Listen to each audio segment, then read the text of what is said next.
महामारी से अब तक दुनिया पूरी तरह से उबर भी नहीं सकी है कि एक नए वायरस ने दस्तक दे दी है।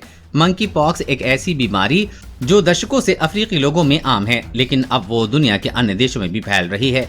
खासकर अमेरिका, कनाडा और कई यूरोपीय देशों में इसके मामले सामने आ रहे हैं। 11 देशों में अब तक 80 मामले पाए जा चुके हैं। हालांकि इस बीमारी का प्रकोप अभी बहुत व्यापक तो नहीं है, लेकिन कुछ देशों में आए नए केस ने लोगों में चिंता जरूर पैदा कर दी है। स्वास्थ्य अधिकारियों का कहना है कि एक बार फिर वायरस के फैलने के कारण क्या है, इसे लेकर अधिक जानकारी नहीं है। उनका कहना है कि फिलहाल आम जनता के लिए घबराने की कोई बात नहीं है।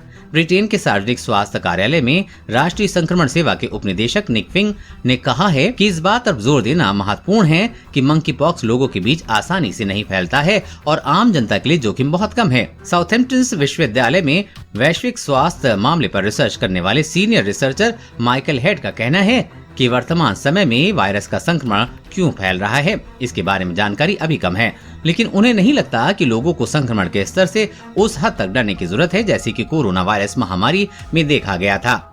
साइंस मीडिया सेंटर में बात करते हुए उन्होंने कहा कि मुझे लगता है कि हमारे लिए हर आउटब्रेक में कुछ मामले ही देखने को मिलेंगे। निश्चित रूप से ये संक्रमण कोविड जैसा नहीं होगा। जब कोरोना वायरस का पहले केस सामने आया था तो इसके बारे में कुछ भी पता नहीं था। मंकी पॉक्स एक ऐसी बीमारी है जिसके बारे में पहले से काफी कुछ पता है। इसके लिए टीके हैं, उपचार है और पिछली बार जब ये बीमारी फैली थी तो उसका अनुभव भी है। ये भी ध्यान में रखना चाहिए कि अब एपिडेमियोलॉजिकल मॉनिटरिंग और सर्विलांस सिस्टम और भी अधिक आधुनिक हो गए हैं और अब वायरस का पता लगाना और पहचान करना पहले से कई ज्यादा आसान हो गया है, जिसका अर्थ है कि आने वाले समय में और भी वायरस और स्ट्रेन का पता चलता रहेगा। हालांकि अथॉरिटी का कहना है कि भले ही ये वायरस इतना खतरनाक ना दिख रहा हो, लेकिन इसे रोकने के व्यापक प्रयासों में कमी नहीं होनी चाहिए, क्योंकि वायरस म्यूटेट होते रहते हैं और इन्हें नए स्ट्रेन सामने आते रहते हैं।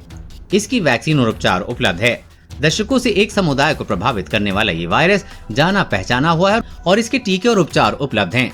चूंकि मंकी पॉक्स वायरस चेचक का कारण बनने वाले वायरस से काफी मिलता जुलता है, इसलिए चेचक के टीके को भी दोनों रोगों के लिए प्रभावी माना गया है।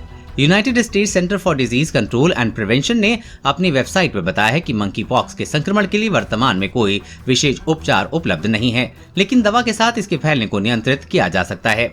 बाजार में पहले से दवाएं मौजूद हैं जो पहले से मंकी पॉक्स में इस्तेमाल के लिए अप्रूव हैं और बीमारी के खिलाफ प्रभावी रही हैं, जैसे सिडोफिविर, ST246 और वैक्सीनिया इम्यूनोग्लोबुलिन का इस्तेमाल मंकी पॉक्स से संक्रमण में किया जाता है। मंकी पॉक्स की रोकथाम और उपचार के लिए एक बहुराष्ट्रीय स्तर पर मंजूरी पा चुकी वैक्सीन JYNNEO-STM भी उपलब्ध है, जिसे इम्वायून या इम्वोनेक्स के नाम से भी जाना जाता है। इस वैक्सीन को डेनिश दवा कंपनी बेवेरियन नॉर्डिक बनाती है। अफ्रीका में इसके इस्तेमाल के पिछले आंकड़े बताते हैं कि ये मंकी पॉक्स को रोकने में 85% प्रभावी है। इससे पहले भी कई बार फैल चुकी है बीमारी। मंकी पॉक्स का इंसानों में पहला मामला कांगो गणराज्य में 1970 में दर्ज किया गया था और इसके बाद दशकों से मध्य और पश्चिमी अफ्रीका के कई देशों में संक्रमण समय समय पर फैलता रहा है। कोरोना वायरस और कोरोना वैक्सीन से जुड़ी हर अपडेट पाने के लिए चैनल को सब्सक्राइब करें।